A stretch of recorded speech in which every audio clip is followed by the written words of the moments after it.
Good morning, Mr. Haynes. Good morning, class. I'm Cadet Harwell, 4th class, and today I'll be briefing you on Operation Bolo and how it has impacted air power.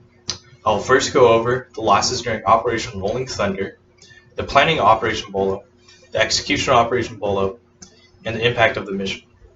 During Operation Rolling Thunder, F-105 Thunder Chiefs were the main target for North Vietnam's People's Air Force MiG-21s. They would use radar to track the slow-moving bombers and send up the MiG-21s to intercept only when they had a clear advantage. Now, Operation Bolo was created to deal with the MiG threat. Colonel Olds assigned 4 junior officers to come up with planning for the mission. They devised a plan that would trick the MiG-21s into thinking they were going to intercept F-105s, but they were actually going to go up against F-4 Phantoms instead.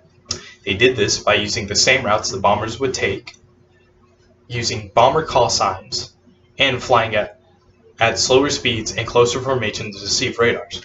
F-4 Phantoms were also given jamming pods used by F-105s to keep them safe from SAM turrets.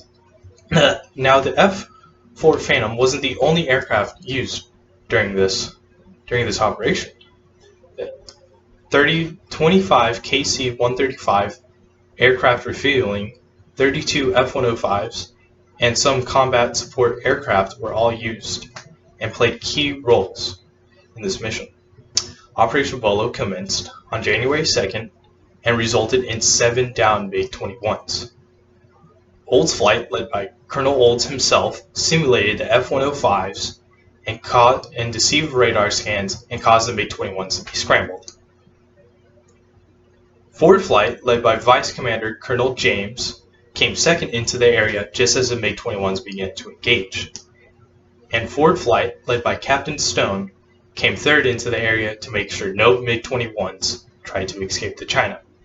North Vietnam had lost 50% of its inventory for fighter jets that day and was reported as one of their worst days in the war.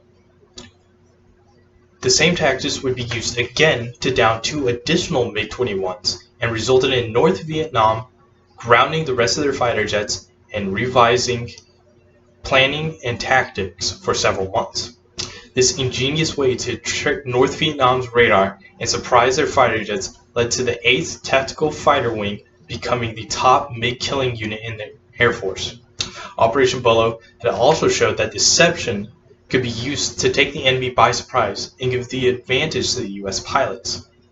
Deception is rarely a critical aspect in modern aerial combat plans, as they rely heavily on numerical and technological superiority. However, we cannot rely too heavily on those aspects. The use of the deception plan can once again tip the balance in aerial combat, as Colonel Olds and his Wolfpack showed. The uses and roles of many other aircraft in Operation Bolo, which is known as force packaging, would foreshadow the massive force packages used in Operation Desert Storm and all other air campaigns since. Today, I went over how Operation Bolo helped shape air power.